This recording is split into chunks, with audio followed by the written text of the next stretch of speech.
sobre um grupo de invertebrados chamados de artrópodes, que é o maior grupo que a gente tem dentro do grupo de invertebrados, tá? Como é muita informação, a gente vai fazer várias aulas sobre eles. Então, hoje a gente vai falar mais sobre as características gerais do grupo e depois sobre as divisões. Vamos lá?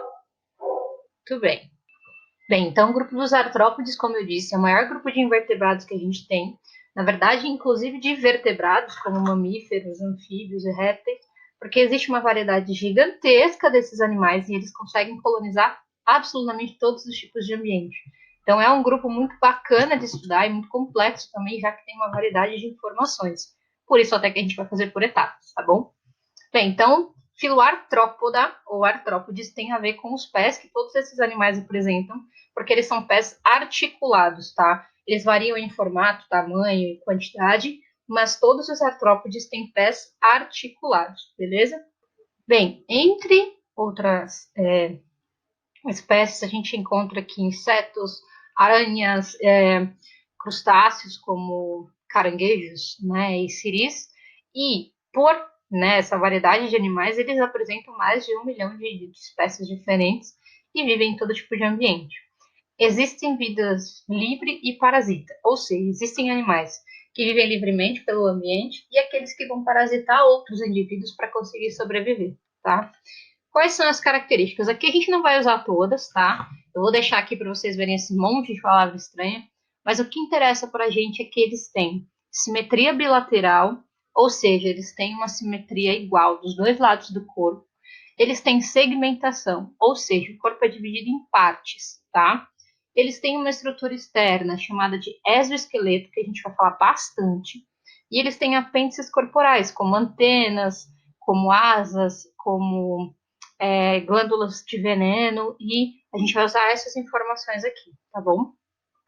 Bem, na segmentação, como eu falei para vocês, todo indivíduo artrópode ou artrópoda tem um corpo dividido em 2 ou 3 partes. No caso do inseto, que é o desenho que a gente tem aqui, eu tenho 3 partes: cabeça, tórax e abdômen.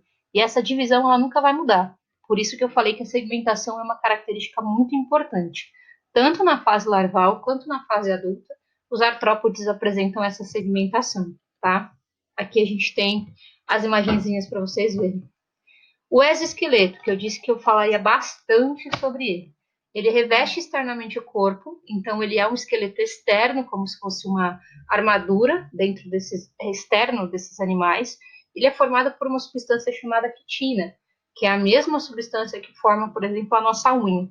Então, quando vocês pisarem na barata e fizer crack, vocês vão perceber que esse crack, na verdade, é você quebrando o exoesqueleto formado de quitina, tá bom? Como eu comentei, elas vão formar uma armadura, né? E essa armadura é o que vai proteger esses animais do ambiente que eles estiverem inseridos. Nas patas, na verdade, eles têm ainda uma camada mais forte, mais grossa, para dar maior flexibilidade. Como é uma armadura, né? Ela não permite tanto movimento do animal. Bem, em alguns deles também temos carbonato de cálcio, como por exemplo os crustáceos, tá? E aí eles têm uma carapaça muito mais dura do que a gente encontra nos insetos, por exemplo, porque além da quitina, eles também têm cálcio nessa estrutura, tá?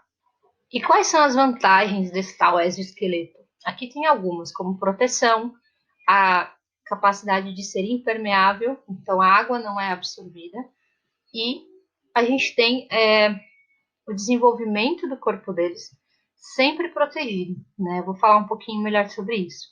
Outras características gerais. Os apêndices que eu falei para vocês, como patas, antenas, que sempre vai aparecer nesses animais. E, apesar da gente falar dos pés como o nome deles, na verdade, outras articulações também são muito flexíveis no corpo de todos os artrópodes, tá? Então, podemos dizer que são animais com bastante articulação. Eu acho que cabe mais até ao nome deles.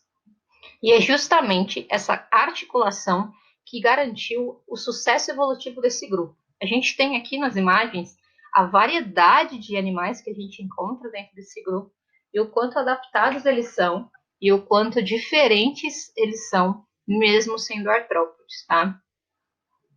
Entre outras características, a gente tem aqui a estrutura do corpo. Então, eles já têm aqui tubo digestório completo, sistema circulatório aberto, que a gente fala porque o sangue entra em contato com os órgãos, sistema nervoso, órgãos do sentido bem desenvolvido. Para as espécies aquáticas, a respiração é feita por brânquias, para as espécies terrestres por traqueias, tá? A gente tem o sistema excretor já desenvolvido com estruturas especializadas como glândulas verdes, glândulas cuxais e túbulos de Malpighi, e a reprodução sexuada muito bem desenvolvida. Reparem que a gente pulou de um grupo, né, de indivíduos que já não apresentavam tantas características para outro extremamente bem adaptado, para outro extremamente rico em adaptações e na presença de estruturas, tá? Por isso que o artrópode é o filo mais bem sucedido. Para o crescimento desses animais acontecer, já que o exoesqueleto é uma estrutura rígida, eles precisam fazer uma muda, que a gente também chama de equidise, que são as trocas periódicas desse exoesqueleto, senão o corpo deles não consegue crescer. Então, eles perdem o exoesqueleto, tiram ele completamente, ficam completamente expostos durante a muda. Normalmente, esses animais ficam escondidos, e aí um novo esqueleto nasce conforme o corpo desse indivíduo nasce durante um período específico. Então, o crescimento desses indivíduos depende da troca do exoesqueleto, tá? Depois tem um videozinho para vocês verem aqui, se quiserem, depois a gente fala mais. Aqui dá para ver, ó, a cigarra e o exoesqueleto que ela vai trocar. Ela saiu completamente desse exoesqueleto, ela vai ficar exposta agora, guardadinha, quietinha, enquanto um novo exoesqueleto e o corpo dela se desenvolve. Conforme esse desenvolvimento está acontecendo, o exoesqueleto não é rígido, tá? Ele consegue ser flexível justamente porque o corpo do indivíduo ainda está em desenvolvimento. Uma coisa que a gente usa muito para representar esse crescimento do artrópode é um gráfico. Reparem que o crescimento dele é pontual, então não é um gráfico com uma linha constante. Ele tem pausas, justamente porque não há a possibilidade do animal crescer quando ele está com o exoesqueleto, só durante o processo de muda. Aqui vocês conseguem perceber o gráfico de um indivíduo comum e um gráfico de um artrópode. Dá para ver bem a diferença da curva, justamente pelo que eu estou dizendo. A gente, por exemplo, cresce exponencialmente, que a gente fala, né? Numa curva sempre para cima, até chegar no ponto que estabiliza. No caso deles, eles têm sempre momentos de estabilidade, que são os momentos em que a linha está reta.